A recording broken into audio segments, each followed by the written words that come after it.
Hello, എല്ലാവർക്കും സുഖമാണെന്ന് വിചാരിക്കുന്നു. പുതിയൊരു വീഡിയോയിലേക്ക് എല്ലാവർക്കും സ്വാഗതം. അപ്പോൾ എല്ലാവരും സുഖമായിട്ടിരിക്കുന്നു എന്ന് വിശ്വസിക്കുന്നു, ഹാപ്പി ആയിട്ടിരിക്കുന്നു എന്ന് വിശ്വസിക്കുന്നു. എല്ലാവരും അങ്ങനെ തന്നെ പോകാട്ടോ. നമ്മുടെ സാഹചര്യങ്ങൾ എന്തൊക്കെയാണെന്നുണ്ടെങ്കിലും നമ്മളുടെ മെൻ്റൽ ഹെൽത്ത് നല്ല ഒരു വൈബ്രേഷനിൽ ആക്കി വയ്ക്കാനായിട്ട് എല്ലാവരും ശ്രദ്ധിക്കുക. നമ്മൾ ഒരു മെഡിറ്റേഷനിലോട്ട് കയറിയിട്ട് നമ്മുടെ മൈൻഡ് നല്ലൊരു അലൈൻമെൻറ്റിൽ എത്തിച്ചിട്ടുണ്ടെന്നുണ്ടെങ്കിൽ അതിൽ തന്നെ സ്റ്റിക്ക് ഓൺ ചെയ്ത് പോകാനായിട്ട് മാക്സിമം ട്രൈ ചെയ്യുക. ഇടയ്ക്കൊക്കെ അതിൽ നിന്ന് ഇറങ്ങിപ്പോവും. ശരിയാണ്, നമുക്ക് എപ്പോഴും ഒരേപോലെ തന്നെ പോകാനൊന്നും പറ്റിയെന്ന് വരില്ല. എന്നിരുന്നാലും നമ്മൾ അതിൽ നിന്ന് ഇറങ്ങി പോവുകയാണെന്നുണ്ടെങ്കിൽ അല്ലെങ്കിൽ മെഡിറ്റേഷൻ ചെയ്ത് ചിലപ്പം ആ ഒരു പ്രോപ്പറായിട്ട് ഇന്നും അങ്ങനെ പോകാൻ പറ്റിയില്ല, 1-2 ദിവസം അതിൽ നിന്ന് ഇറങ്ങിപ്പോയി. എന്നിരുന്നാലും നമ്മൾ വീണ്ടും ആ ഒരു ട്രാക്കിലേക്ക് തിരിച്ച് നമ്മളെ എത്തിക്കാനായിട്ട് നോക്കുക. നമ്മുടെ മെൻ്റൽ ഹെൽത്ത് നമ്മൾ നോക്കുന്നത് പോലെ വേറെ ആരും നോക്കില്ല. നമ്മുടെ മെൻ്റൽ ഹെൽത്തിനെ ഇല്ലാതാക്കാനായിട്ട് ഒരുപാട് പേര് ശ്രമിച്ചു എന്ന് വരാം. അപ്പോൾ നമുക്കതിനെ ഒക്കെ എടുക്കാനായിട്ട് നമുക്ക് മാത്രമേ സാധിക്കുകയുള്ളൂ, അല്ലേ? വേറെ ആരൊക്കെ എന്തൊക്കെ പറഞ്ഞിട്ടുണ്ടെന്നുണ്ടെങ്കിലും നമ്മൾ വിചാരിക്കണം ഓക്കെ ആണെന്നുണ്ടെങ്കിൽ. നമ്മൾ പോലും അറിയാത്ത ചില ആളുകൾ നമ്മളുടെ കണ്ണിനെ കൂടെ നിന്നിട്ട് നമ്മൾ നോക്കുമ്പോൾ ഭയങ്കര വിശ്വസ്തരായിരിക്കും. പക്ഷെ അവർ നമ്മുടെ കൂടെ നിന്നിട്ട് നമ്മൾ തിരിഞ്ഞു നിൽക്കുമ്പോൾ നമ്മളെക്കുറിച്ച് ബാക്കിൽ നിന്ന് നമ്മുടെ റൂമേഴ്സ് അല്ലെങ്കിൽ നമ്മളെക്കുറിച്ച് പരദൂഷണം പറയുന്ന ചില ആളുകളുണ്ടാവും, അല്ലേ? അങ്ങനെയുള്ള ആളുകളെ എങ്ങനെ മാറ്റി നിർത്താം അല്ലെങ്കിൽ അവരിൽ നിന്ന് എങ്ങനെ രക്ഷപ്പെടാം എന്നുള്ളതാണ് ഇന്നത്തെ വീഡിയോ. ശരിക്കും പറഞ്ഞിട്ടുണ്ടെങ്കിൽ ഇത് ഭയങ്കര തമാശ.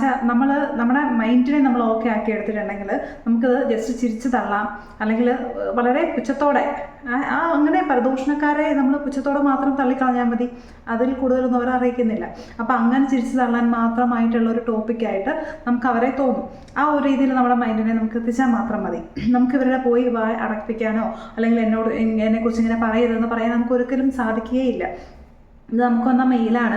അതായത് എൻ്റെ അസാന്നിധ്യത്തിൽ എന്നെക്കുറിച്ച് ഞാൻ പോലും അറിയാത്ത പല കാര്യങ്ങളും പറഞ്ഞ് സ്പ്രെഡ് ചെയ്യുന്നു എന്നുള്ളത്. ഇത് നമ്മുടെ ലൈഫിൽ നമ്മൾ മിക്കപ്പോഴും ഫേസ് ചെയ്തിട്ടുള്ളൊരു കാര്യമായിരിക്കും, അല്ലേ? ഈവൻ ഞാനും ഫേസ് ചെയ്തിട്ടുണ്ട്. ഇപ്പം ഞാനിപ്പോൾ നാട്ടിലില്ല. ഞാൻ നാട്ടിലില്ലാത്ത സമയത്ത് നമ്മളെക്കുറിച്ച് നമ്മുടെ ബന്ധുക്കൾ തന്നെയായിരിക്കും അങ്ങോട്ടും ഇങ്ങോട്ടൊക്കെ പലതും പറയും. അപ്പോൾ എനിക്ക് പോയി അയ്യോ എന്നോട് അങ്ങനെ പറയരുത് ഇങ്ങനെ പറയരുത് നമുക്കൊരിക്കലും പറയാനായിട്ടേ സാധിക്കില്ല, അല്ലേ? നമുക്കങ്ങനെ പറയാനേ പറ്റും. നമുക്ക് എല്ലാവർക്കും ലൈഫിൽ എപ്പോഴെങ്കിലുമൊക്കെ ഡിപ്രഷനും സ്ട്രെസ്സും ഒക്കെ ഫേസ് ചെയ്തിട്ടുണ്ടായിരിക്കും, അല്ലേ? ഞാനും എൻ്റെ ഏറ്റവും വലിയ ഡിപ്രഷൻ സ്റ്റേറ്റിലൂടെയൊക്കെ കടന്നു വന്നിട്ടാണ് ഞാനിപ്പോൾ ഇവിടെ ഇരിക്കുന്നത്. അത് പക്ഷേ ആ ഒരു ഡിപ്രഷൻ സ്റ്റേറ്റിലൊന്നും എനിക്ക് എൻ്റെ കൂടെ ഒരാളും ഉണ്ടായിരുന്നില്ല എന്നതാണ് സത്യം. അതായത് ആ സമയത്ത് ചിലപ്പോൾ 1-2 സമയത്ത് പോട്ടെ സാരമില്ല എന്ന് വന്ന് പറഞ്ഞാലും പിന്നീട് നമ്മുടെ ആ ഒരു ഡിപ്രഷൻ സ്റ്റേറ്റ് അല്ലെങ്കിൽ നമ്മൾ അനുഭവിക്കുന്ന ആ ഒരു വിഷമങ്ങളെ അല്ലെങ്കിൽ നെഗറ്റീവ്സിനെയൊക്കെ നിനക്ക് അങ്ങനെ തന്നെ വേണം എന്ന് പറഞ്ഞ് അല്ലെങ്കിൽ എന്തെങ്കിലുമൊക്കെ പ്രശ്നങ്ങൾ വരുമ്പം ഞാൻ അനുഭവിച്ച ആ വേദനകളെ എടുത്ത് പറഞ്ഞ് എന്നെ വീണ്ടും വേദനിപ്പിക്കുന്ന കുറച്ച് ആളുകളുടെ ഇടയിലായിരുന്നു ഞാൻ നിന്നിരുന്നത്. അപ്പോൾ അതുകൊണ്ട് തന്നെ എനിക്ക് മാറുന്ന ഡിപ്രഷൻ വീണ്ടും വരും. വീണ്ടും ടെൻഷൻസ് വരും. എനിക്ക് ഉറങ്ങാൻ പറ്റുന്നില്ല. അപ്പോൾ ഇതൊക്കെ പതുക്കെ എൻ്റെ മക്കളെയും ബാധിക്കാൻ തുടങ്ങി. എനിക്ക് അവരുടെ കാര്യത്തിൽ പ്രോപ്പറായിട്ട് ശ്രദ്ധിക്കാൻ പറ്റുന്നില്ല. എൻ്റെ വർക്കിനെ ബാധിച്ചു. അങ്ങനെ ഭയങ്കരമായിട്ടുള്ള ബുദ്ധിമുട്ടുകളിലേക്ക് പോയി. അപ്പം എനിക്കിത് നമ്മളെപ്പോഴും വിചാരിക്കും നമുക്ക് ഇത് ആരോടെങ്കിലും പറയണം, നമ്മളെ ആരെങ്കിലും ചേർത്ത് പിടിക്കണം എന്നുള്ളത്. സത്യമാണ്, ആ ഒരു സമയത്ത് നമ്മളെ ആരെങ്കിലും ഒന്ന് ചേർത്ത് പിടിക്കാനായിട്ട് സാധിച്ചിട്ടുണ്ടെന്നുണ്ടെങ്കിൽ നമുക്കതായിരിക്കും ഏറ്റവും വലിയ ആശ്വാസം. ആ ഒരു സ്റ്റേജ് ഒന്ന് കഴിഞ്ഞ് കിട്ടിയിട്ടുണ്ടെങ്കിൽ ഒന്ന് ഉയർത്തെഴുന്നേക്കും. അത് അടിപൊളിയായിരിക്കും. പക്ഷേ ആ ഒരു സ്റ്റേജ് ഒന്ന് തരണം ചെയ്യാനായിട്ട് ഭയങ്കര ബുദ്ധിമുട്ടാണ്. അപ്പോൾ നമ്മുടെ കൂടെ നിൽക്കുന്ന ആൾക്കാർ നമുക്ക് വേണ്ടി ഉള്ളവരാണ്, അല്ലെങ്കിൽ അല്ലാതെ നമ്മുടെ കൂടെ ഭയങ്കര സ്നേഹത്തിൽ വന്ന് നിന്നിട്ട് നമ്മളടുത്ത് നിന്ന് തിരിഞ്ഞു കഴിയുമ്പോഴത്തേക്കും നമ്മളെക്കുറിച്ച് അപ്പുറത്ത് വേറെ ആരെവിടെങ്കിലും പോയി കുറ്റം പറയുന്ന, നമ്മളെ കുറവുകൾ പറയുന്ന ആളുകളായിരിക്കരുത് നമ്മളുടെ കൂടെയുള്ളത്. ഇപ്പോൾ എൻ്റെ കൂടെയുള്ള കൂടുതൽ നമ്മൾ അറിയുന്നില്ല, അല്ലേ? നമ്മൾ വിചാരിക്കുന്നത് നമ്മുടെ കൂടെ ആൾക്കാരൊക്കെ നമ്മളോട് ഭയങ്കരമായിട്ട് സ്നേഹമുള്ളവരാണ്, അങ്ങനെയൊക്കെയാണ്. പക്ഷേ അങ്ങനെയല്ല. ശരിക്കും പറഞ്ഞിട്ടുണ്ടെങ്കിൽ നമ്മൾ ഏറ്റവും കൂടുതൽ വിശ്വസിക്കുന്നവരായിരിക്കും ചിലപ്പോൾ നമുക്ക് ഏറ്റവും കൂടുതൽ പണി തരുന്നത്. നമ്മുടെ ആബ്സെൻസിലൊക്കെ നമ്മളുടെ പ്രദൂഷണവും കാര്യങ്ങളും നമ്മൾ അറിയാത്ത കാര്യങ്ങൾ പോലും സ്പ്രെഡ് ചെയ്ത് പറയുന്നത് ഇങ്ങനെയുള്ള കൂട്ടരായിരിക്കും. അപ്പോൾ ഞാൻ പതുക്കെ റിയലൈസ് ചെയ്യാൻ തുടങ്ങി, നമ്മൾ ഒരാളിലും ഡിപ്പെൻഡ് ചെയ്യുന്നത് ശരിയാവില്ല. ഒരു രീതിയിൽ അല്ലെങ്കിൽ മറ്റൊരു രീതിയിൽ നമുക്ക് ഒരുപാട് പെയിൻഫുൾ ആയിട്ടുള്ള അനുഭവങ്ങൾ ഉണ്ടാക്കുകയുള്ളൂ. അപ്പോൾ ഞാൻ വിചാരിച്ചു നമുക്ക് ഓക്കെ ആണെന്നുണ്ടെങ്കിൽ നമ്മൾ തന്നെ എന്തെങ്കിലും ചെയ്യണം, അല്ലേ? നമുക്ക് എപ്പോഴും ചലഞ്ചസ് ഉണ്ടാവും നമ്മുടെ ലൈഫിൽ. നമുക്ക് ഒരു പ്രോബ്ലംസും ഇല്ലാതിരിക്കുന്ന ഒരു സിറ്റുവേഷൻ ലൈഫിൽ ഒരിക്കലും ഉണ്ടാവില്ല. നമുക്ക് എപ്പോഴെങ്കിലും ദൈവം ഇങ്ങനെ ഓരോ കാര്യങ്ങൾ ഇങ്ങനെ നമ്മളെ പരീക്ഷിക്കാണ്ട് ഇട്ട് തന്നുകൊണ്ടിരിക്കും. അപ്പോൾ നമ്മൾ അതെങ്ങനെ ആ ഒരു ചാലഞ്ചിനെ നമ്മളെങ്ങനെ ഏറ്റെടുക്കുന്നു എന്നുള്ളതിൽ അതിൽ കൂടി നമ്മൾ ഭയങ്കര സ്ട്രോങ് ആവുകയാണ് ചെയ്യേണ്ടതും. ചിലവർ ഒരുപാട് തളർന്നു പോവും. ഞാനും അങ്ങനെ പോയിട്ടുണ്ട്, ഇല്ലയെന്നല്ല. കാരണം എനിക്ക് ഈ ചാലഞ്ചസൊക്കെ തന്നിരുന്നപ്പോൾ ഒരുപാട് ഇഷ്യൂസ്, ഒരുപാട് ടെൻഷൻസ്, അത് അസുഖങ്ങളായിട്ടും ഒക്കെ ബാധിച്ചിരുന്ന സമയത്തൊക്കെ ഞാൻ ഒറ്റയ്ക്കായിരുന്നു. അപ്പോൾ എൻ്റെ ഈ ടെൻഷൻസൊക്കെ ഞാൻ പറഞ്ഞിരുന്നു, ഞാൻ ഫുഡ് കഴിക്കില്ല, എനിക്ക് തലവേദന, ഉറക്കമില്ലായ്മ, ഇതൊക്കെ അനുഭവിക്കുന്ന ഒരുപാട് പേര് ഇപ്പോഴും ഉണ്ട് കേട്ടോ. നമുക്ക് കമൻറ്റ് വരാറുണ്ട്, മെയിൽ വരാറുണ്ട്. അപ്പോൾ പേഴ്സണലി വാട്സപ്പ് ഗ്രൂപ്പ് കാര്യം ഇങ്ങനെ പറയുന്നുണ്ട്, പക്ഷേ അങ്ങനെ വാട്സപ്പ് ഗ്രൂപ്പ് ഇല്ല. അപ്പോൾ അതുകൊണ്ടാണ് ഞാൻ ഇതൊക്കെ ഓരോ ടോപ്പിക്കായിട്ട് എടുത്ത് വീഡിയോ ചെയ്യാമെന്ന് വിചാരിച്ചത്. അപ്പോൾ നമുക്ക് എന്ത് ഇഷ്യൂസ് ഉണ്ടെങ്കിലും നമ്മളെപ്പോഴും വിചാരിക്കുന്നത് നമ്മൾ ആരോടെങ്കിലൊക്കെ ഷെയർ ചെയ്യണം എന്നുള്ളതാണ്. അപ്പം ഞാൻ എപ്പോഴും പറയുന്നത് പോലെ നമ്മൾ നമ്മുടെ സങ്കടങ്ങൾ ഷെയർ ചെയ്യുന്ന ആൾക്കാർ ജെനുവിനായിരിക്കണം. നമ്മൾ ചിലപ്പോൾ വിശ്വസിച്ച് നമ്മൾ കാര്യങ്ങളൊക്കെ പറയുമായിരിക്കും, പക്ഷെ ഒരിക്കലും അവർ നമ്മളോട് വിശ്വസ്തരാണോ എന്ന് നമുക്ക് വിശ്വസിക്കാൻ പറ്റില്ല. അങ്ങനെ ഒരു കാലമാണിപ്പോൾ. അപ്പോൾ ഞാൻ വിചാരിച്ചെന്താ, എനിക്ക് സ്റ്റേൺ ആവണമെന്നുണ്ടെങ്കിൽ ഞാൻ തന്നെ വിചാരിക്കണം, അല്ലെങ്കിൽ ഇവർ വരും എന്നെ രക്ഷിക്കാൻ എന്ന് പറയുന്നതിൽ ഒരു കാര്യമില്ല. അങ്ങനെ ചിന്തിക്കുന്നതിൽ ഒരു കാര്യമില്ല എന്നുള്ളത് മനസ്സിലായി. അങ്ങനെ ഞാനൊന്ന് മാറി ചിന്തിക്കാൻ തുടങ്ങി. എന്ന് വെച്ചാൽ എനിക്ക് പല കാര്യങ്ങളും ചെയ്യണം എന്നുണ്ട്, പക്ഷെ ഒന്നും ചെയ്യാൻ തോന്നുന്നില്ല. ഇനി എന്തെങ്കിലും ചെയ്തിട്ടുണ്ടെങ്കിൽ തന്നെ അതെല്ലാം ഒരു അട്ടർ ഫെയിലിയർ ആവുന്നു. എവിടെ തൊട്ടാലും പ്രശ്നങ്ങൾ. എനിക്ക് ഡ്രൈവ് ചെയ്യാൻ പോലും ഭയങ്കരമായിട്ട് പേടി വന്നിരുന്ന ഒരു സമയമൊക്കെ ഉണ്ടായിരുന്നു എനിക്ക്. ഞാനിത് ആരോടും പറഞ്ഞിട്ട് കൂടിയില്ല. എൻ്റെ ഹസ്ബൻഡ് കൂടെ ഇല്ല. ഹസ്ബൻഡ് വിളിക്കുമ്പോൾ പറയും, പക്ഷേ കൂടുതൽ പറഞ്ഞിട്ടുണ്ടെങ്കിൽ എന്നോട് പറയും വണ്ടി എടുക്കണ്ടെന്ന് പറയും. അപ്പോൾ പിന്നെ ഞാൻ അതങ്ങ് ഒത്തിരിയായിട്ട് അങ്ങ് പറഞ്ഞിട്ടില്ല. അപ്പോൾ എനിക്കങ്ങനെ ഡ്രൈവ് ചെയ്യാനായിട്ട് ഭയങ്കര ടെൻഷൻ, ഭയങ്കര ബുദ്ധിമുട്ട്, അങ്ങനെയുള്ള പ്രശ്നങ്ങൾ ഉണ്ടായിട്ടുണ്ട്. അപ്പോൾ ഞാൻ അങ്ങനെ ഭയങ്കരമായിട്ടുള്ള ബുദ്ധിമുട്ടുകളിലൂടെയൊക്കെ പോയി. അപ്പോൾ പിന്നെ ഞാൻ സ്ഥിരമായിട്ട് അമ്പലത്തിൽ, പള്ളിയിലൊക്കെ പോകാം. ഞാൻ അമ്പലത്തിലും പള്ളിയിലും പോകും കേട്ടോ. ഞാൻ അങ്ങനെ പോകാൻ തുടങ്ങി. നമുക്ക് എപ്പോഴും ഏറ്റവും കൂടുതൽ വേണ്ടത് നമുക്ക് മനസ്സിന് നല്ലൊരു സ്ട്രോങ് ആയിട്ടിരിക്കുക എന്നുള്ളതാണ്.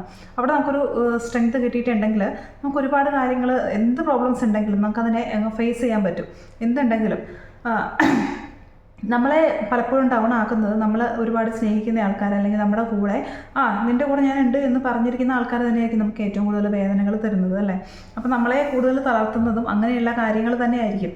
അപ്പോൾ നമ്മൾ ഏറ്റവും കൂടുതൽ വേണ്ടത് നമ്മളിങ്ങനെ ഇപ്പോൾ ഒരാളുടെ ഭാഗത്തുനിന്ന് ഒരുപാട് തവണ നമ്മളെ ഇങ്ങനെ ഇൻസൾട്ട് ചെയ്യുക, അല്ലെങ്കിൽ നമ്മളറിയാത്ത, എനിക്ക് പറ്റിയിട്ടുണ്ട് അങ്ങനെ, നമ്മൾ പോലും അറിയാത്ത പല കാര്യങ്ങളും നമ്മൾ പറഞ്ഞു അല്ലെങ്കിൽ ചെയ്തു എന്ന് പറഞ്ഞ് മറ്റുള്ളവരുടെ ഭാഗത്ത് നമ്മൾ അറിയേണ്ടി വരുന്നൊരവസ്ഥ. ഇതിപ്പോൾ നമ്മൾ നാട്ടിലില്ലാത്ത സമയത്ത് പോലും അവിടെ നമ്മളെക്കുറിച്ച് നമ്മൾ അങ്ങനെ പറഞ്ഞു, നമ്മളിങ്ങനെ പറഞ്ഞു എന്നൊക്കെ പറഞ്ഞ് നമ്മൾ അറിയാത്ത കാര്യങ്ങൾ പോലും ആയിരിക്കും. ചിലപ്പോൾ നമ്മൾ നാട്ടിൽ നിന്ന് ഇങ്ങോട്ട് ഗൾഫിൽ വന്നത് പോലും അറിഞ്ഞില്ല എന്ന് പറയുന്നവരുണ്ട്. പക്ഷേ എനിക്കറിയാം ഞാൻ എല്ലാവരോടും പറഞ്ഞിട്ടാണ് വന്നതെന്നുള്ളത്. ആരോടൊക്കെ പറഞ്ഞു, ആരോടൊക്കെ പറഞ്ഞില്ല എന്നുള്ളത്. അതായത് നമ്മൾ ഒരുപാട് ചാൻസ് കൊടുത്തിട്ടും നമ്മളെ ബ്ലെയിം ചെയ്യുന്ന, നമ്മളെ ഒരുപാട് വിഷമിപ്പിക്കുന്ന, ഡൗൺ ആക്കുന്ന ചില ആൾക്കാരുണ്ട്. അപ്പോൾ അവരെന്താണ് ഡിസേർവ് ചെയ്യുന്നത് എന്നുള്ളത് നമ്മളാണ് തീരുമാനിക്കേണ്ടത്, അല്ലേ? നമ്മൾ തീരുമാനിക്കുക അവരെന്ത് ഡിസേർവ് ചെയ്യുന്നുള്ളത്. കാരണം അവരുടെ കാര്യങ്ങളിൽ നമ്മൾ ഇടപെടുന്നില്ല. അവരുടെ കാര്യങ്ങൾ കയറി തീരുമാനിക്കാനോ അവരുടെ കാര്യങ്ങളിൽ കയറി തീരുമാനങ്ങൾ പറയാനോ ഒന്നും നമ്മൾ പോകുന്നില്ല. നമ്മൾ നമ്മുടെ കാര്യങ്ങളാണ് തീരുമാനിക്കുന്നത്, അല്ലേ? അത് എപ്പോഴും മനസ്സിൽ വിചാരിക്കുക. നമ്മൾ ഒരാളുടെയും കാര്യത്തിൽ ഇടപെടാൻ പോകരുത്. നമ്മൾ ഒരാളുടെയും കാര്യത്തെക്കുറിച്ച്, ഒരാളെക്കുറിച്ച് പരദൂഷണം പറയാനോ ഒന്നിനും പോകണ്ട. അതങ്ങ് വിട്ടേക്കുക. ഇപ്പോൾ നമ്മളെക്കുറിച്ച് അവർ ഇങ്ങനെയൊക്കെ പറയുന്നത്, നമുക്ക് ഓരോരുത്തരോടും പോയി ഒന്നും പറയാനോ, അല്ലെങ്കിൽ ഞാൻ അങ്ങനെ പറഞ്ഞിട്ടില്ല, ഇങ്ങനെയൊന്നും നമുക്ക് എത്രത്തോളം അങ്ങനെ പറയാൻ സാധിക്കും? നമ്മൾ എത്രത്തോളം നമുക്ക് അങ്ങനെ ചെയ്യാൻ സാധിക്കും? ചില ആൾക്കാർ ചിലപ്പോൾ വെറുതെ ഇരിക്കുന്നവരായിരിക്കും, അവർക്ക് വേറെ പണിയൊന്നും ഉണ്ടാവില്ല. അവരുടെ പണി ഇങ്ങനെ പരദൂഷണം സ്പ്രെഡ് ചെയ്യുന്ന ഗോസിപ്പായിരിക്കും അവരുടെ ഒരു ജോലി എന്ന് പറയുന്നത്. അപ്പം നമ്മളും അതേ രീതിയിൽ നിന്നിട്ടുണ്ടെങ്കിൽ നമ്മുടെ ടൈം വെറുതെ വേസ്റ്റ് ആവുക എന്നുള്ളതേ ഉള്ളൂ. അപ്പം നമുക്ക് വീണ്ടും ഓരോ കാര്യങ്ങൾ അറിയുമ്പോൾ നമ്മൾ വീണ്ടും ഡൗൺ ആവും. അതിൻ്റെ ആവശ്യമില്ല. ഈ കർമ്മ എന്നുള്ളതുണ്ട്. കാലം ഇവർക്ക്, ഞാൻ കുറച്ച് ദിവസം മുന്നേ ഒരു വീഡിയോ ഞാൻ കണ്ടു, ഇതുപോലെ തന്നെ ഇതേ റിലേറ്റഡ് ആയിട്ടുള്ള ഒരു വീഡിയോ ഞാൻ കണ്ടു. അതിൽ പറയുന്നുണ്ട്, അതായത് ദൈവം എന്ന് പറയുന്ന ഒരാളുണ്ട്. നമ്മൾ അറിയാത്തൊരു കാര്യത്തിന്, അല്ലെങ്കിൽ നമുക്കെപ്പോഴും വിഷമങ്ങൾ മാത്രം തരുന്ന ചില ആളുകളുണ്ട്. അവർക്കുള്ള മറുപടി ദൈവം കാലം കൊടുത്തോളും എന്നുള്ളത് അതിൽ പറയുന്നുണ്ട്. അത് സത്യമായിട്ടുള്ളൊരു കാര്യമാണ്. അപ്പോൾ നമുക്ക് അങ്ങനെ വിചാരിച്ചാൽ മതി. അല്ലാതെ നമുക്ക് എല്ലാത്തിനോടും റിയാക്ട് ചെയ്യുമോ അല്ലെങ്കിൽ എല്ലാത്തിനോടും മറുപടി കൊടുക്കുമോ അതിൻ്റെ ഒന്നും ആവശ്യമില്ല. നമ്മളിപ്പോൾ സൈലൻ്റായിട്ടിരിക്കുക. നമുക്കൊന്നിനെ മൈൻഡ് ചെയ്യേണ്ട കാര്യമില്ല. പിന്നെ നിങ്ങൾക്ക് നിങ്ങളുടെ കാര്യങ്ങൾ തീരുമാനിക്കാം. എനിക്ക് എൻ്റെ കാര്യങ്ങൾ തീരുമാനിക്കാം. ഞാൻ പറയാറുണ്ടല്ലോ, നമുക്കെപ്പോഴും ഒരു ബൗണ്ടറി സെറ്റ് ചെയ്തില്ല. ആ ബൗണ്ടറിയിൽ നമുക്ക് തീരുമാനിക്കാം. നമുക്ക് ആർക്കൊക്കെ ഇമ്പോർട്ടൻസ് കൊടുക്കണം, ആരെയൊക്കെ മൈൻഡ് ചെയ്യണ്ട എന്നുള്ളത് നമുക്ക് തീരുമാനിക്കാം. അത് നമുക്കുണ്ടായ അനുഭവങ്ങളും നമുക്കുണ്ടായ കുറേ ചലഞ്ചസും സ്ട്രെസ്സും ഡിപ്രഷനും ഒക്കെ കാരണമായിട്ടുള്ള ആൾക്കാരുണ്ടല്ലോ, നമ്മളെ ഡിപ്രഷനിലേക്ക് തള്ളിവിടുന്ന, അതിപ്പോൾ ചില ബന്ധുക്കളായിരിക്കാം, ആരെങ്കിലുമൊക്കെ ആയിരിക്കാം. അവരെ നമുക്ക് നമ്മുടെ കൂടെ കൂടേണ്ട ഒരു കാര്യമില്ല. അതിന് ഇപ്പോൾ അവരെന്ത് വേണമെങ്കിലും പറഞ്ഞോട്ടെ.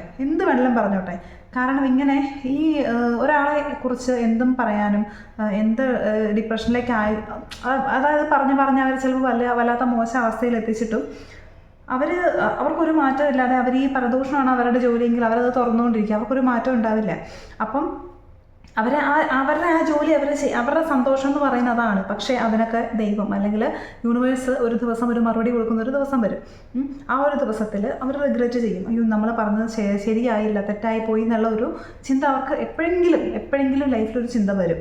പിന്നെ നമ്മളെ മനസ്സിലാക്കുന്ന ആൾക്കാർ മതി നമ്മളുടെ കൂടെ എന്ന് ചിന്തിക്കുക. ഇനിയിപ്പോൾ ആരുമില്ല, ഒറ്റയ്ക്കാണെന്നുണ്ടെങ്കിൽ അങ്ങനെ അങ്ങ് പോയിക്കോളുക. നമ്മുടെ ലൈഫിൽ എപ്പോഴും എല്ലാവരും കൂടെ ഉണ്ടാവണമെന്നൊന്നുമില്ല. ഞാൻ ഒറ്റയ്ക്ക് ഒരുപാട് കാര്യങ്ങൾ, ഞാൻ ഈ ഒരുപാട് ചാലഞ്ചസ് എന്നല്ല, അതിനപ്പുറം എന്തെങ്കിലും വാക്കുകളുണ്ടെങ്കിൽ എനിക്കതേ പറയാൻ പറ്റുള്ളൂ. അത്രയുമായിട്ടുള്ള സിറ്റുവേഷൻസ് ഞാൻ ഒറ്റയ്ക്ക് ഫേസ് ചെയ്തിട്ടുള്ള സമയങ്ങൾ എനിക്ക് ഉണ്ടായിട്ടുണ്ട്. അതും എൻ്റെ കുഞ്ഞു മക്കളെ 2 പേരെയും വെച്ചിട്ട്. അപ്പോൾ പലരും പറയും ഞാൻ ഒറ്റയ്ക്ക് കാര്യങ്ങൾ അല്ലെങ്കിൽ ഓരോ കാര്യങ്ങളൊക്കെ ചെയ്യുമ്പോൾ നമ്മുടെ കൂടെയുള്ള ആൾക്കാരായിരിക്കും ചിലപ്പോൾ പറയുന്നത് എന്തോ വലിയ ക്രെഡിറ്റിന് വേണ്ടിയാണ് ഇങ്ങനെയൊക്കെ ചെയ്യുന്നതെന്നുള്ളത്. ഒരു ക്രെഡിറ്റിന് വേണ്ടിയല്ല, എൻ്റെ സാഹചര്യങ്ങൾ അതാണ്.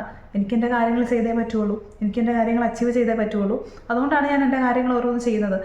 എൻ്റെ കാര്യങ്ങൾ എനിക്ക് ചെയ്യാൻ പറ്റുള്ളൂ, അല്ലാതെ വേറെ ആരും വന്ന് ചെയ്ത് തരത്തില്ല. അപ്പോൾ കുറ്റം പറയുന്നവരും പരദോഷം പറയുന്നവരും അത് കണ്ടിന്യൂ ചെയ്യും. അത് അവരുടെ രീതിയാണ്, നമുക്കതിൽ ഒന്നും പറയേണ്ട ആവശ്യമില്ല. പിന്നെ ചെയ്യേണ്ടതെന്ന് വെച്ചിട്ടുണ്ടെങ്കിൽ ആവശ്യമില്ലാത്ത അവൈലബിലിറ്റി കുറയ്ക്കുക. അതായത് ഇന്ന ആൾക്കാർ ടോക്സിക് ആണ്, നമുക്ക് ദോഷം ചെയ്യുന്നവരാണ് എന്നറിഞ്ഞിട്ടുണ്ടെങ്കിൽ അവരുടെ അടുത്തേക്ക് പിന്നെ അധികം അവൈലബിൾ ആവാതിരിക്കാൻ നോക്കുക. ചില ആൾക്കാരുണ്ട്, ഞാനും നേരത്തെ അങ്ങനെ ആയിരുന്നു കേട്ടോ. എന്നോട് എന്ത് ചെയ്തിട്ടുണ്ടെങ്കിലും ഞാൻ അവരോട് വീണ്ടും പോവും.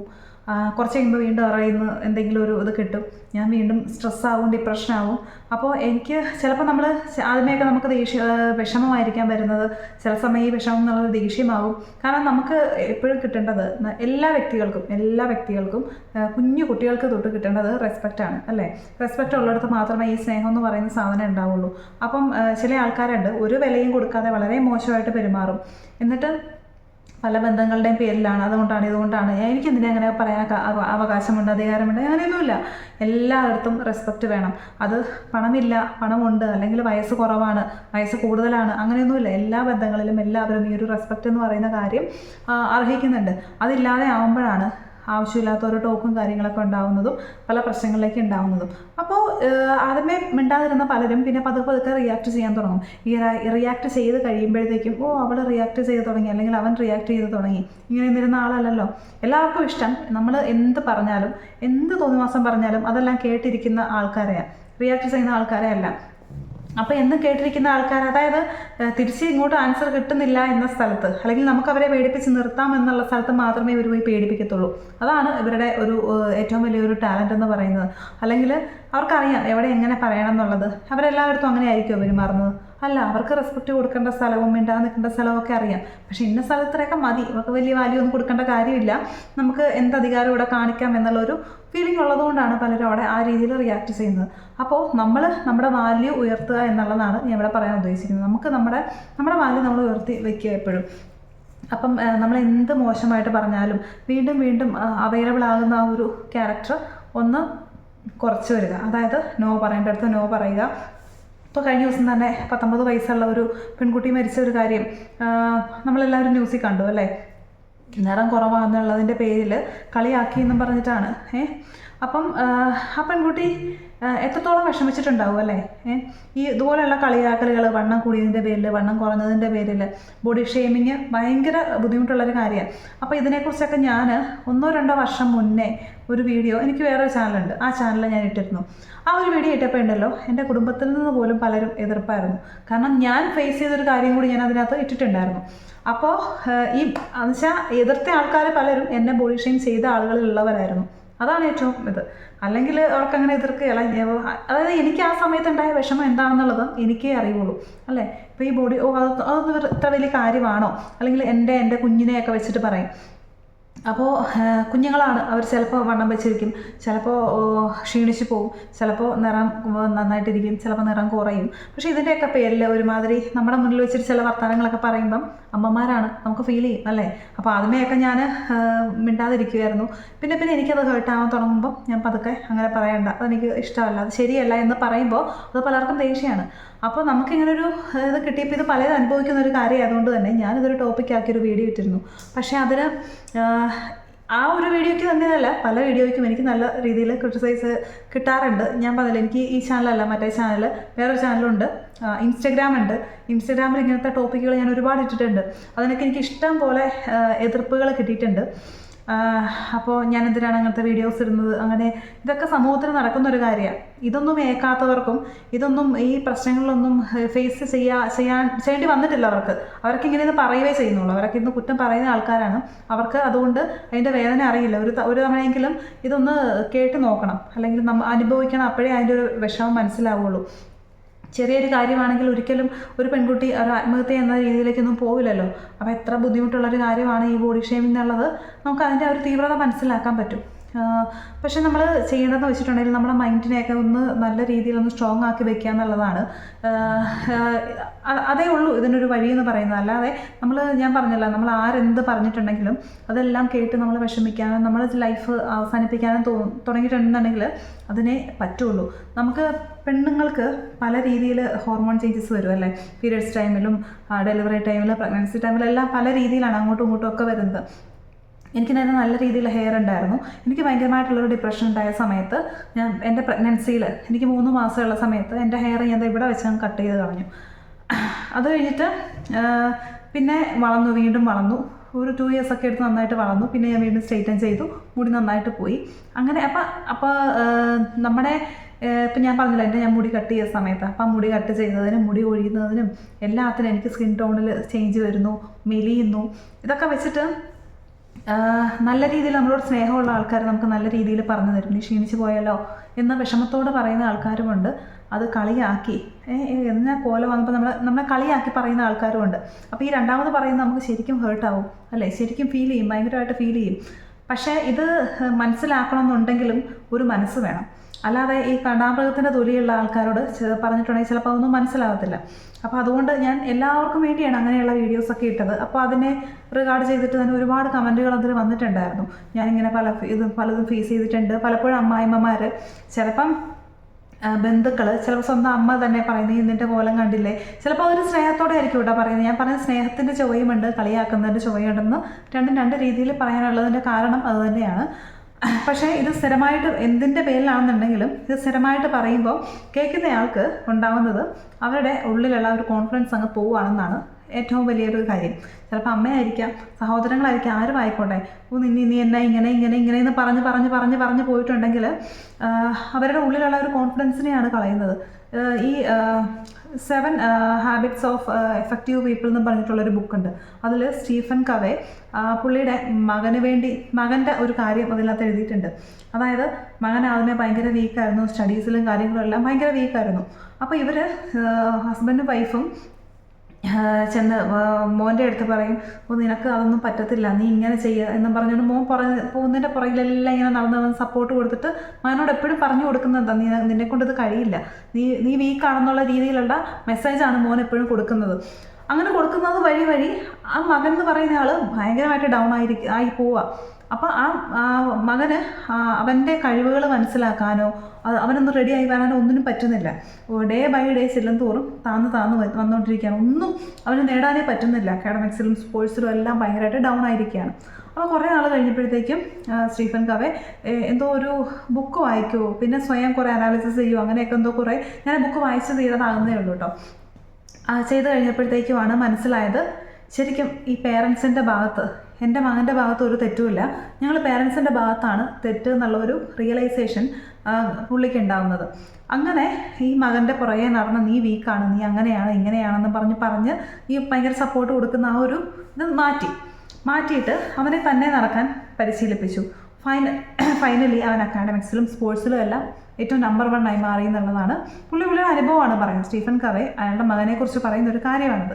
അപ്പം ഞാനിതാണ് ഇവിടെ പറയാൻ ഉദ്ദേശിച്ചതെന്ന് വെച്ചിട്ടുണ്ടെങ്കിൽ, മക്കളുടെ പുറകെ നടന്നിട്ട് നിനക്ക് നിറം കുറവാണ്, നീ അത് ചെയ്യുക ഇത് ചെയ്യുക, നിൻ്റെ മുഖം അങ്ങനെ ഇരിക്കുന്നു, എന്താ നിൻ്റെ മുഖം ഇങ്ങനെ എന്നും പറഞ്ഞുകൊണ്ട് 24 hours പറഞ്ഞിട്ടുണ്ടെങ്കിൽ ആ മകളുടെ അല്ലെങ്കിൽ മകൻ്റെ കോൺഫിഡൻസ് ഡൗൺ ആവുകയുള്ളൂ.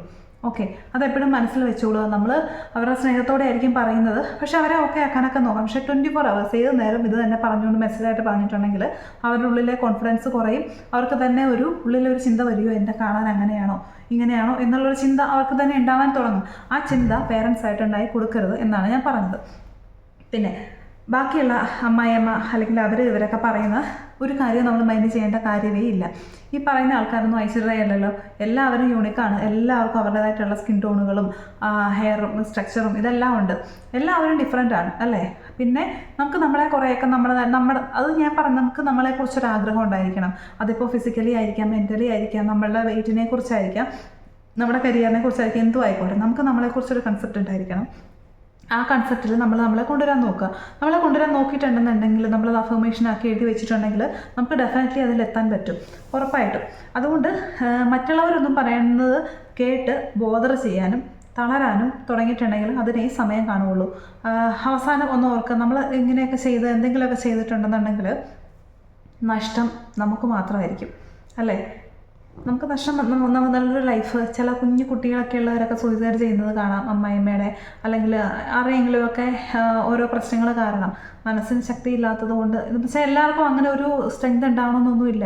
എല്ലാവരും വീക്കായിട്ടുള്ള ആൾക്കാർ തന്നെയാണ്. പല അനുഭവങ്ങളിലൂടെയും സ്ട്രെസ്സിലൂടെയും ഡിപ്രഷനിലൂടെയും ഒക്കെ കടന്നു വന്നവരാണ് പിന്നെ സ്ട്രോങ് ആവുന്നത്. ഞാനും വിചാരിച്ചിട്ടുണ്ട് ഏതെങ്കിലുമൊക്കെ ഒരു സമയത്തേക്കും എനിക്ക് ജീവിച്ചിരിക്കേണ്ട, എന്നെക്കൊണ്ട് പറ്റുന്നില്ല, വെറുതെ അങ്ങനെ ഇരുന്ന് പോവാണ്, എന്ത് തൊട്ടാലും ഒന്നും ശരിയാവുന്നില്ല, നമുക്ക് ഫുള്ള് ചുറ്റിൽ നിന്ന് കിട്ടുന്ന എനർജീസ് ഫുള്ള് നെഗറ്റീവ് എനർജിയാണ്, ഒരു സപ്പോർട്ട് ചെയ്യാൻ ആരുമില്ല, ഒരു വിഷമം ചെന്ന് പറഞ്ഞിട്ടുണ്ടെങ്കിൽ ഇതൊന്നും വലിയ കാര്യമൊന്നുമല്ല എന്നും പറഞ്ഞുകൊണ്ട് നമ്മളെ തള്ളി കളയുന്ന ആൾക്കാരാണ് ചുറ്റിനുമുള്ളത്. അപ്പം ഞാൻ എന്നാ ചെയ്യുന്നത് എന്ന് വിചാരിച്ച് ഇങ്ങനെ താഴ്ന്നിരുന്ന സമയമൊക്കെ ഉണ്ട്. അപ്പോഴും ഉണ്ട്, നമുക്കൊന്ന് രണ്ട് ഫ്രണ്ട്സൊക്കെ കിട്ടും. പക്ഷേ എല്ലാവർക്കും നമ്മളെ സപ്പോർട്ട് ചെയ്യുന്നതിനൊക്കെ ഒരു ലിമിറ്റ് ഉണ്ട്. എല്ലാവർക്കും അവരുടേതായിട്ടുള്ള ഫാമിലി ലൈഫുണ്ട്, അവർക്ക് അവരുടേതായിട്ടുള്ള പ്രശ്നങ്ങളുണ്ട്, കുഞ്ഞുങ്ങളുണ്ട്, അതുണ്ട് ഇതുണ്ട്. അപ്പം നമ്മൾ അവർക്കൊന്നും ചിലപ്പോൾ നമ്മളെപ്പോഴും ടേക്ക് ചെയ്ത് കൊണ്ടുപോകാൻ പറ്റിയെന്ന് വരില്ല. പക്ഷെ നമ്മളെ സപ്പോർട്ട് ചെയ്ത് നിൽക്കേണ്ട കുറേ ആൾക്കാരുണ്ട്.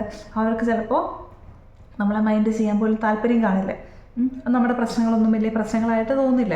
അപ്പം നമ്മളെ അങ്ങനെ മൈൻഡ് ചെയ്യാത്ത ആൾക്കാർക്ക് വേണമെങ്കിൽ ഇവരെന്നെ മൈൻഡ് ചെയ്തില്ലല്ലോ, എനിക്ക് വേണ്ടി സംസാരിച്ചില്ലല്ലോ, എന്നോട് മിണ്ടുന്നില്ലല്ലോ, അങ്ങനെ ഓർത്ത് കരഞ്ഞിരിക്കേണ്ട കാര്യമൊന്നുമില്ല. നമ്മുടെ ഒരാളെ ഓർത്ത് ബോധർ ചെയ്യേണ്ട കാര്യമില്ല. നമുക്ക് നമ്മുടെ കാര്യം, നമ്മുടെ ഫാമിലി നല്ല രീതിയിൽ കൊണ്ടുപോവുക. അതിനാവശ്യം എന്താണെന്ന് ചിന്തിച്ചിട്ടുണ്ടോ? നമ്മൾ പോസിറ്റീവായിട്ട് ഇരിക്കുക എന്നുള്ള ഒരു കാര്യമേ ഉള്ളൂ. അപ്പം നമ്മൾ അതിനു വേണ്ടി വർക്ക് ചെയ്തുകൊണ്ടിരിക്കുക. നമ്മൾ കണ്ടിന്യൂസ്ലി അതിനുവേണ്ടി വർക്ക് ചെയ്തുകൊണ്ടിരുന്നിട്ടുണ്ടെങ്കിൽ നമുക്ക് ഉറപ്പായിട്ടും നമ്മൾ എന്താണോ ആഗ്രഹിക്കുന്നത് അച്ചീവ് ചെയ്യാനായിട്ട് സാധിക്കും. അഫർമേഷൻ റൈറ്റിങ് ഭയങ്കര എഫക്റ്റീവ് എന്ന് വെച്ചിട്ടുണ്ടെങ്കിൽ ഭയങ്കര എഫക്റ്റീവാണ്. അതായത് ഞാനിവിടെ അബുദാബി വന്നതിന് ശേഷം ഇവിടുത്തെ ക്ലൈമറ്റ് നമ്മുടെ അവിടുത്തെ ക്ലൈമറ്റുമായിട്ട് ഭയങ്കരമായിട്ട് ഡിഫറെൻ്റാണ്. അപ്പോൾ ഇവിടെ വന്നിട്ട് എന്ന് വെച്ചാൽ നേരത്തെ വന്നു നിന്നപ്പോഴൊന്നും എനിക്ക് ഇത്ര പ്രശ്നം ഉണ്ടായിരുന്നില്ല. പക്ഷേ ഇത്തവണ ഭയങ്കര തണുപ്പ് കൂടുതലാണ്, റെക്കോർഡായിട്ടുള്ള തണുപ്പാണ് ഇവിടെ നിന്നുള്ളതൊക്കെ ന്യൂസിൽ വന്നു. അപ്പോൾ എനിക്ക് ഒട്ടും പറ്റുന്നില്ല. എനിക്ക് ഒത്തിരി തണുപ്പുണ്ടെങ്കിലും ഒത്തിരി കൂടിയാലും എനിക്ക് മൈഗ്രെയിൻ ഉള്ളതുകൊണ്ട് തലവേദന വരും. പിന്നെ മക്കൾ കാണുന്നുണ്ടെങ്കിലും ഭയങ്കര തണുപ്പ്, സ്കിന്നിന് പ്രശ്നങ്ങൾ, ഇളയാൾക്ക് സ്കിന്നിന് ഓരോ ഇഷ്യൂസ് അങ്ങനെയൊക്കെ വന്നു. അപ്പോൾ എനിക്ക് ആദ്യം വന്നപ്പോൾ ഭയങ്കര ടെൻഷനാണ്, എന്നാ ചെയ്യുന്നത്. പിന്നെ നമുക്ക് ഹെൽത്ത് ഇഷ്യൂസ്, ചെറിയ കോൾഡൊക്കെ വരുന്ന സമയത്ത് ഉണ്ടാവും. എനിക്ക് വന്നില്ല, ഹസ്ബൻഡിനും മൂത്ത മോനും ഒക്കെ വന്നു. അത് കഴിഞ്ഞ് എനിക്ക് വന്നു. എന്നിട്ട് പിന്നെ ഉറക്കമൊന്നും ശരിയാവുന്നില്ല. അങ്ങനെ ആകെ ഒരു ഇതാണ് കേട്ടോ. അപ്പം ഞാനിവിടെ വന്നു കഴിഞ്ഞിട്ട് നമുക്ക് പിന്നെ വീട് ഷിഫ്റ്റായി. ഞങ്ങൾ നിന്ന സ്ഥലത്ത് നിന്ന് വീട് ഷിഫ്റ്റായി. ആകെ മൊത്തത്തിൽ എന്ന് വെച്ചാൽ ഒന്ന് പീസ്ഫുള്ളായിട്ട് ഇരിക്കാനോ റെസ്റ്റ് ചെയ്യാനോ ഒന്നിനും പറ്റാത്തൊരവസ്ഥ കേട്ടോ. പ്രോപ്പറായിട്ടുള്ള ഉറക്കം കിട്ടുന്നില്ല. ഹസ്ബൻഡ് ഭയങ്കര തിരക്കാണ് ഓഫീസിൽ. അപ്പോൾ ഒന്നിനും പറ്റുന്നില്ല. അപ്പോൾ എനിക്കറിയത്തില്ല ദൈവമേ ഞാൻ എന്നാ ചെയ്യുന്നത്. ആകെ ഒരു അലൈൻമെൻറ്റിൽ വരുന്നില്ല. അങ്ങനെ ഒരവസ്ഥ. ഉറക്കം എന്ന് വെച്ചിട്ടുണ്ടെങ്കിൽ ഞങ്ങൾ ഉറങ്ങുമ്പോൾ വെളുപ്പിന് ഒരു 2 മണി 3 മണിയാവും. രാവിലെ എഴുന്നേക്കാൻ പറ്റുന്നില്ല. അപ്പം നമ്മളെന്ന് വെച്ചാൽ കറക്റ്റായിട്ടൊരു ഒരു അലൈൻമെൻറ്റ് കൊണ്ടുപോയിരുന്നതാണ്. അപ്പോൾ ഇവിടെ വന്ന് ഒന്നാമത് ഇവിടുത്തെ സമയമായിട്ട് ചെറിയൊരു വ്യത്യാസമൊക്കെ ഉണ്ട്. എന്നിരുന്നാലും ക്ലൈമറ്റ് ഭയങ്കര ഓപ്പോസിറ്റ് ക്ലൈമറ്റാണ്. എന്ന് വെച്ചാൽ ഭയങ്കരമായിട്ട് തണുപ്പെന്ന് വെച്ചാൽ ഭയങ്കര തണുപ്പ്, ഒന്നിനും പറ്റുന്നില്ലാത്തൊരവസ്ഥ. അത്രയും തണുപ്പ്, അടുക്കളയിൽ കയറി കുക്ക് ചെയ്യാനായിട്ട് പോലും അത്രയും തണുപ്പ് കേട്ടോ. പിന്നെ അതിലുപരി ഉറക്കമാണ്. എനിക്ക് ഉറക്കമില്ലായ്മ ഭയങ്കര പ്രശ്നം. അപ്പോൾ പിന്നെ ഞാൻ മെഡിറ്റേഷൻ ചെയ്യുന്നില്ലായിരുന്നു. അപ്പം നമുക്കിവിടെ വന്ന് നമ്മളൊന്ന് ഫിക്സ് ആവണമല്ലോ. അപ്പം ഞാൻ പറഞ്ഞു, അതിൻ്റെ ഇടയ്ക്ക് പിന്നെ ഷിഫ്റ്റിങ് വന്നതുകൊണ്ട് അത് ഭയങ്കര ഒരു ചേഞ്ച് വന്നു. നമുക്കിവിടെ വീട്ടിൽ വന്ന് സാധനങ്ങളെല്ലാം സെറ്റ് ചെയ്യണം, അതിൻ്റെ തിരക്കുകൾ, ഇതെല്ലാം കാരണം എൻ്റെ മെഡിറ്റേഷൻ എനിക്ക് ചെയ്യാൻ പറ്റുന്നില്ല. മെഡിറ്റേഷൻ എന്നല്ല, ശരിക്കും പറഞ്ഞാൽ കുക്കിംഗ് പോലും റെഡി ആയിട്ട് വരാനായിട്ട് കുറച്ച് ദിവസങ്ങളൊക്കെ എടുത്തു എന്നുള്ളതാണ്. അപ്പം അങ്ങനെ ഉറക്കം എനിക്ക് ഭയങ്കര ഇഷ്യൂ ആയി. അപ്പോൾ ഞാൻ പറഞ്ഞു, നമുക്ക് ഇങ്ങനെ പോയാൽ പറ്റില്ല, കറക്റ്റായിട്ട് ഉറങ്ങണം. പക്ഷേ ഉറങ്ങാതിരുന്ന് ശീലിച്ച് ഉറക്കം വരുന്നില്ല. അങ്ങനെ ഒരു അവസ്ഥയായി. പിള്ളേരും കിടന്നുറങ്ങുന്നില്ല. അപ്പോൾ അവർ പിറ്റേ ദിവസം എഴുന്നേൽക്കുമ്പോൾ ഒരു ഉച്ചയൊക്കെ ആവും. ആ ഒരു രീതിയിൽ. അപ്പോൾ അങ്ങനെ പോയിട്ടുണ്ടെങ്കിൽ ശരിയാകത്തില്ല എന്നുള്ളത് എനിക്ക് മനസ്സിലായി. അപ്പോൾ അതുകൊണ്ടും കൂടിയാണ് ഞാൻ കുറച്ച് ദിവസം വീഡിയോ ഒന്നും ഇടാഞ്ഞത്. കാരണം എനിക്കിവിടെ ഞാനൊന്ന് പ്രോപ്പറായി സെറ്റ് ആവണമല്ലോ. ഞാനൊരു അലൈൻമെൻറ്റ് ഇല്ലാതെ ഞാൻ വീഡിയോ ചെയ്തിട്ട് കാര്യമില്ലല്ലോ. അങ്ങനെ അവസാനം എനിക്ക് മനസ്സിലായി ഞാനിങ്ങനെ പോയാൽ ശരിയാവത്തില്ല, എന്തെങ്കിലും ഒരു ഇനിഷ്യേറ്റീവ് ഞാൻ തന്നെയാണ് എടുക്കേണ്ടത്. അങ്ങനെ പതുക്കെ ഞാൻ നമ്മുടെ മെൻ്റൽ ക്ലോക്ക് സെറ്റ് ചെയ്തിട്ട് 6 മണിക്ക് 5 മണിക്കൊന്നും ഇവിടെ എഴുന്നേക്കാൻ പറ്റത്തില്ല, ഭയങ്കര തണുപ്പാണ് കേട്ടോ. അപ്പോൾ ഇവിടെ ഒരു ടൈം എന്ന് വെച്ചിട്ടുണ്ടെങ്കിൽ ഒരു 6:30 7 മണി ആ ഒരു സമയത്ത് എഴുന്നേറ്റാൽ മതി. അപ്പോൾ ഞാൻ പെട്ടെന്ന് കുക്ക് ചെയ്യും. എനിക്ക് കുക്കിംഗ് ഭയങ്കര ഇഷ്ടവുമാണ്, ഈസിയാണ്. അപ്പോൾ ഞാൻ ഭയങ്കര ഇഷ്ടപ്പെട്ട് ചെയ്യുന്നൊരു കാര്യമാണ് കേട്ടോ കുക്കിംഗ് എന്ന് പറയുന്നത്.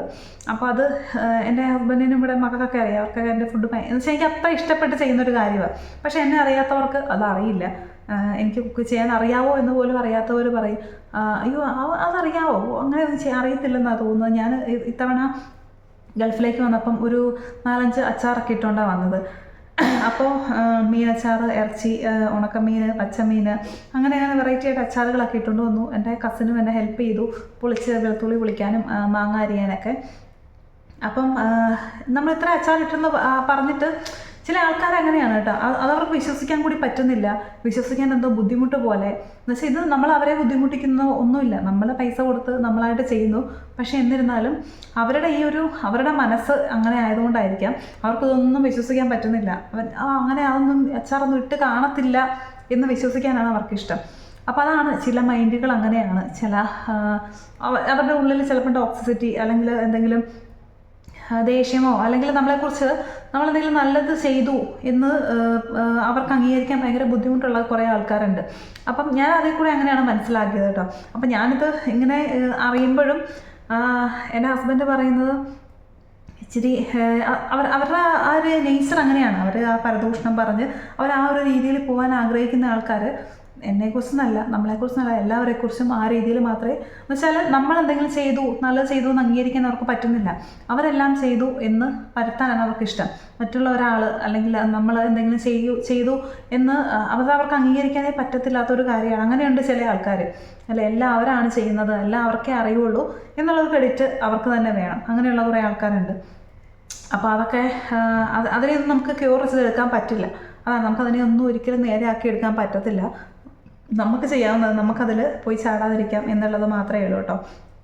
അതിനുശേഷം ഞാൻ ആ ഒരു മെൻ്റൽ ക്ലോക്ക് സെറ്റ് ചെയ്തിട്ട് ഞാൻ രാത്രി കിടക്കുന്നതിന് മുന്നേ അഫർമേഷൻ എഴുതി വെച്ചു.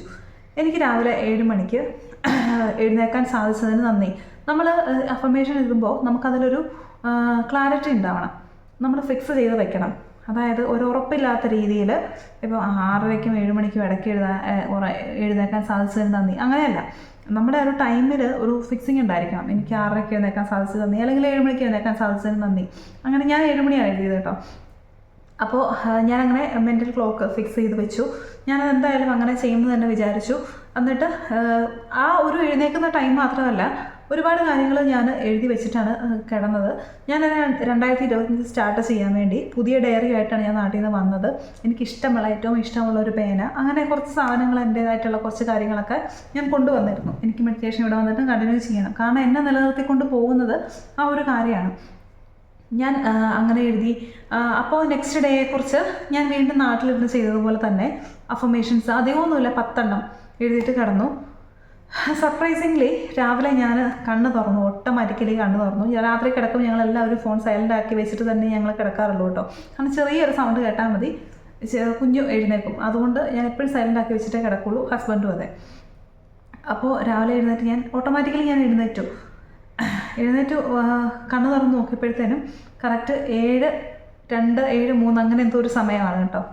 മൊബൈലിൽ നോക്കിയപ്പോൾ എനിക്ക് ഭയങ്കര അതിശയം തോന്നി. കാരണം 7 മണി എന്നുള്ളൊരു സമയം കണ്ടിട്ടുണ്ടായിരുന്നില്ല. കാരണം ഞങ്ങൾ കിടക്കുന്നതെന്നും 2 മണി 3 മണി ആ ഒരു സമയത്താണല്ലോ. അപ്പം ഡെഫിനറ്റ്ലി ആ ഒരു സമയത്ത് കണ്ണ് തുറക്കാൻ പോയിട്ട് പൊങ്ങാൻ പോലും പറ്റാത്തൊരു സമയമാണത്. അപ്പോൾ അങ്ങനെ ഞാൻ ആ ഒരു സമയത്ത് എടുത്തു. പക്ഷേ തലേദിവസം എന്തോ ഒരു 12 മണി കഴിഞ്ഞിട്ടൊക്കെയാണ് കിടന്നത്, 1 മണി എന്തോ ആ ഒരു സമയത്താണ് കിടന്നത്. പക്ഷേ എന്നാലും രാവിലെ ആ ഒരു സമയത്ത് എഴുന്നേൽക്കാൻ പറ്റി. രാവിലെ എഴുന്നേറ്റ് ഞാൻ എഴുതിയിട്ട് ഫ്രഷായി കഴിഞ്ഞിട്ട് ഫസ്റ്റ് തന്നെ ഞാൻ അഫർമേഷൻ എഴുതാനാണ് ഞാൻ നന്ദി പറഞ്ഞു. നമുക്ക് ആ ഒരു സമയത്ത് ഞാൻ വിചാരിച്ചില്ല എനിക്കങ്ങനെ പറ്റും എന്നുള്ളത്. അപ്പോൾ ഒരു വിചാരിച്ച കാര്യം നേടാൻ സാധിച്ചതിന് നന്ദി പറഞ്ഞു. ഞാൻ നേരത്തെ അതിന് മുന്നേ അബുദാബി വന്ന സമയത്തൊക്കെ വെളുപ്പിന് എഴുതിയിട്ട് നടക്കുമായിരുന്നു. പക്ഷെ ഇപ്പം എനിക്ക് പറ്റില്ല, കാരണം അത്രയും തണുപ്പ്, എനിക്ക് ഇറങ്ങാൻ പറ്റത്തേ ഇല്ല. അതുകൊണ്ട് ഞാൻ ഇറങ്ങാറില്ല. അതിനുശേഷം ഞാൻ അഫർമേഷൻ എഴുതി, നമ്മളത് വായിക്കുക. നമ്മൾ എത്ര അഫർമേഷനാണ് എഴുതി അത് വീണ്ടും ഒന്നും കൂടി വായിച്ചിട്ട് നമുക്ക് നമ്മൾ ഇങ്ങനെ കൈ വെച്ചിട്ട് നന്ദി നന്ദി നന്ദി എന്ന് പറയുക. അതിനുശേഷം ഞാൻ പിന്നെ എൻ്റെ കിച്ചൺ ഡ്യൂട്ടിയിലേക്ക് കടന്നു. അന്ന് അടുക്കളയിലെ ജോലികളൊക്കെ പെട്ടെന്ന് തന്നെ കഴിഞ്ഞു. പിന്നെ നമ്മൾ ഹസ്ബൻഡ് ഓഫീസിലേക്ക് പോയി. അത് കഴിഞ്ഞ് മക്കൾ എഴുന്നേറ്റ് വന്നു. പിന്നെ ഞാൻ അവരുടെ ഉറക്കത്തിന് വേണ്ടിയും അവരുടെ ഹെൽത്തിന് വേണ്ടിയൊക്കെ ഞാൻ എഴുതാൻ തുടങ്ങി. നമ്മൾ വിചാരിച്ച കാര്യം അതുപോലെ തന്നെ സാധിച്ചു എന്നുള്ളതാണ് കേട്ടോ ഏറ്റവും വലിയ സത്യം. അത് കഴിഞ്ഞ് ഹസ്ബൻഡ് ഉച്ചയ്ക്ക് ചോറിനാൻ വരുമ്പോൾ പിന്നെ ഞങ്ങൾ ഒരുമിച്ച് ഹസ്ബൻഡ് ഓഫീസിലേക്ക് ഞങ്ങൾ പോകും. അങ്ങനെ പിന്നെ എന്നും ഇതുപോലെ റൂട്ടീനാണെന്നല്ല കേട്ടോ, അന്നത്തെ കാര്യമാണ് ഞാൻ പറഞ്ഞത്. അന്ന് ഓഫീസിൽ പോയി പിന്നെ അന്ന് പുറത്ത് കഴിച്ചിട്ടാണ് നമ്മളിവിടെ വന്നത്. അന്ന് തൊട്ട് നേരത്തെ കിടന്ന് ഉറങ്ങാനുള്ള ഒരു ശ്രമം തുടങ്ങി എന്നുള്ളതാണ്. ആൻഡ് അത് പതുക്കെ പതുക്കെ റെഡിയായി വരുന്നുണ്ട്. പതുക്കെ എന്നല്ല, ഞാൻ വിചാരിച്ചതിലും ഫാസ്റ്റായിട്ട് ഇത്ര പെട്ടെന്ന് സാധിച്ചു കിട്ടും എന്നുള്ളത് ഞാൻ വിചാരിച്ചില്ല. കാരണം ഇത് ഞാൻ മാത്രമല്ലല്ലോ, നമ്മൾ 3-4 പേരുണ്ട്. അപ്പം എല്ലാവരെയും ആ ഒരു സമയത്ത് കൊണ്ട് കിടത്തുക എന്നുള്ളതൊക്കെ എങ്ങനെ സാധിക്കും എന്നുള്ളത് ഞാൻ വിചാരിച്ചിരുന്നു. പക്ഷേ പിന്നെ ഇല്ല, ഇത് നടക്കും, എന്തായാലും പറ്റും. എനിക്കറിയാം യൂണിവേഴ്സ് നമ്മളെ സപ്പോർട്ട് ചെയ്യും എന്നുള്ളത്. അതുകൊണ്ട് ഞാൻ അങ്ങനെ തന്നെ ചെയ്തപ്പോൾ കറക്റ്റ് അങ്ങനെ തന്നെ വന്നു എന്നുള്ളതാണ്. ഇപ്പോൾ നമ്മൾ നേരത്തെ കിടക്കും, രാവിലെ തന്നെ എഴുന്നേക്കും, ആ ഒരു കറക്റ്റ് റൂട്ടീനിൽ തന്നെ ആയി. അതുകൊണ്ട് നമ്മളെ ഹെൽത്തും വലിയ കുഴപ്പമില്ലാതെ പോകുന്നു. അല്ലെങ്കിൽ നമ്മൾ ഉറക്കവും ഫുഡും ഒന്നും കറക്റ്റ് ഇല്ലാന്നുണ്ടെങ്കിൽ എന്നെ പെട്ടെന്ന് ബാധിക്കും. കാരണം എനിക്ക് മൈഗ്രെയിൻ ഉണ്ട്. അതുകൊണ്ട് ഇതാണ്. പിന്നെ ക്ഷീണം അങ്ങനെയുള്ള കാര്യങ്ങളൊക്കെ വരും. അതുകൊണ്ട് ലേറ്റസ്റ്റായിട്ട് ഞാൻ പരിശ്രമിച്ച് അല്ലെങ്കിൽ ട്രൈ ചെയ്ത് സക്സസ് ആയ ഒരു അഫർമേഷൻ ട്രിക്കാണ് ഞാൻ പറഞ്ഞത്. അതുമാത്രമല്ല, ഒരുപാട് കാര്യങ്ങൾ ഞാൻ ഇതിൽ പറഞ്ഞിട്ടുണ്ട്. മറ്റുള്ളവരെ നോക്കി നമ്മൾ ജീവിക്കേണ്ട, അവരല്ല നമ്മുടെ ലൈഫ് എഴുതുന്നത്. ഇനി നമ്മുടെ അനുവാദമില്ലാതെ നമ്മുടെ ലൈഫിലേക്ക് വല്ലവരും കയറി വരുമോ ചൊറിയാനോ വന്നിട്ടുണ്ടെങ്കിൽ തീർച്ചയായിട്ടും റിയാക്ട് ചെയ്യാനുള്ള ഒരു അധികാരം നമുക്കുണ്ട്, അല്ലേ? ആരെന്ത് പറഞ്ഞാലും അത് തന്നെ കേട്ടുകൊണ്ടിരുന്നിട്ട് നമ്മൾ ഭയങ്കര ഡിപ്രഷനിലും സ്ട്രെസ്സിലുമായിട്ട് നമ്മുടെ ജീവിതം അവസാനിപ്പിക്കേണ്ട ഒരാവശ്യമില്ല. നേരത്തെയൊക്കെ എന്നെ ആരെന്ത് പറഞ്ഞിട്ടുണ്ടെങ്കിൽ എന്നെ ഭയങ്കരമായിട്ട് അഫക്റ്റ് ചെയ്യുമായിരുന്നു. എനിക്ക് തിരിച്ചെന്തെങ്കിലും പറയാനുള്ള ഒരു ധൈര്യം പോലും ഉണ്ടായിരുന്നില്ല. എങ്ങനെ പറയും? അപ്പോൾ എൻ്റെ ഈ ധൈര്യമില്ലായ്മ പലരും മുതലെടുത്തു എന്നുള്ളതാണ്. എന്നെ സപ്രസ് ചെയ്ത് വയ്ക്കാനും, എന്നെക്കുറിച്ച് എന്ത് പറയാനും, എന്നോട് എന്ത് ദേഷ്യപ്പെടാനും, എന്നോട് ഏത് ലെവലിൽ ദേഷ്യപ്പെടാനും, എന്ത് വിളിച്ച് പറയാനും ഒരു പേടി ഉണ്ടായിരുന്നില്ല ആർക്കും. പക്ഷേ ഇപ്പോൾ ഞാൻ മാറി. എന്നോട് ഞാൻ അനാവശ്യമായിട്ട് ഞാൻ ഒരാളുടെയും കാര്യത്തിൽ ഇടപെടാൻ പോകാറില്ല. അത് തന്നെയാണ് നമ്മളായിട്ട് ഒരാളുടെയും കാര്യത്തിൽ ഇടപെടാൻ പോകരുത്. പക്ഷെ അനാവശ്യമായിട്ട് നമ്മളുടെ കാര്യങ്ങളിൽ കയറി വരുന്നവരോട് നമുക്ക് റിയാക്ട് ചെയ്യാനുള്ള ഇതുണ്ട്. ആ ഒരു ബൗണ്ടറി നമ്മളെപ്പോഴും സെറ്റ് ചെയ്ത് വെച്ചോളുക. ഒന്നിനും പറ്റാതെ അവസാനം പോയി സൂയിസൈഡ് ചെയ്യുന്നതിൽ കഴിഞ്ഞ് നല്ലത്, അല്ലെങ്കിൽ ലൈഫിൽ സ്ട്രെസ് അടിച്ച് ഒന്നുമില്ലാതെ എല്ലാം നഷ്ടപ്പെട്ടതുപോലെ ഇരിക്കുന്നേക്കാൾ നല്ലത് നമുക്ക് സ്വസ്ഥത തരാതിരിക്കുന്ന ആൾക്കാരോട് നോ പറയുക, അല്ലെങ്കിൽ തിരിച്ചൊന്ന് റിയാക്ട് ചെയ്യാനായിട്ട് പഠിക്കുന്നത് തന്നെയാണ് കേട്ടോ. കാരണം മെഡിറ്റേഷൻ എന്ന് പറയും, ഞാൻ പറഞ്ഞു ആരും എന്തും പറഞ്ഞുകൊണ്ട് നമ്മളത് മൈൻഡ് ചെയ്യേണ്ട എന്നുള്ളതാണ്. പക്ഷേ നമ്മൾ കുറേ നാൾ മൈൻഡ് ചെയ്യാതെ ഇതെല്ലാം കേട്ടിരിക്കുമ്പോൾ ചിലപ്പോൾ നമുക്ക് ഭയങ്കരമായിട്ടൊരു ഡിപ്രഷനിലേക്ക് പോവാം. അങ്ങനെ നിങ്ങളെ എഫക്റ്റ് ചെയ്യുന്നുണ്ടെന്നുണ്ടെങ്കിൽ നമുക്ക് വരെ പറഞ്ഞു നിർത്താം. ഒരു തവണ നോ പറഞ്ഞ് നോക്കുക, അല്ലെങ്കിൽ ഒരു തവണ നിങ്ങൾ എന്നെക്കുറിച്ച് ഇങ്ങനെ പറയുന്നത് എനിക്കിഷ്ടമല്ല എന്നാൽ ഒരു തവണ ഒന്ന് റിയാക്ട് ചെയ്ത് നോക്കുക. അപ്പോൾ നമുക്ക് തന്നെ സ്വയം ഒരു കോൺഫിഡൻസ് ഉണ്ടാകുന്നത് കാണാൻ പറ്റും. അപ്പോൾ അത്രയേ ഉള്ളൂ ഇന്നത്തെ വീഡിയോ. നമുക്ക് വേറൊരു വീഡിയോയിൽ കാണാം. ബൈ.